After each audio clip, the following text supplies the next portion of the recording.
In this video, I'm gonna teach you how to connect wired mouse to Amazon Fire Tablet. It's a very easy process, so make sure to follow along. Regardless of which generation or model of the Fire Tablet that you are using, you will be able to connect a wired mouse. So of course, to do this, you will need to plug it in to the available port on the Fire Tablet.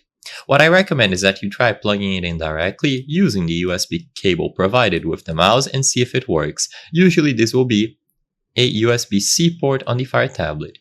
Now, if you notice that the mouse does not work right away and it doesn't give you access to a cursor and those sorts of features, then you might need an additional cable, one that has OTG capabilities. So look for cables like these ones that will give you the OTG capabilities needed to use the mouse and any other peripherals. So with a cable like this, you will be able to connect it to your Amazon Fire tablet and then plug the mouse into any of the available ports. It is simple to use and it is going to allow you to use the mouse completely wired on your Amazon Fire tablet. Like I said before, this is only going to be needed if after you connect it to your Fire tablet, a cursor does not appear.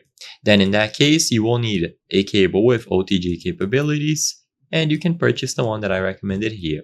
As you can see, they aren't that expensive and usually they will include two cables that you can use not only with the Amazon Fire tablet but also any other device. So it is super simple and overall they are going to be detected right away. With modern generations, your mouse should be detected and picked up immediately. You don't need any additional software, and when you open any applications, any games that support mouse input, it is going to be usable right away. I hope I was able to help you on how to connect wired mouse to Amazon Fire tablet.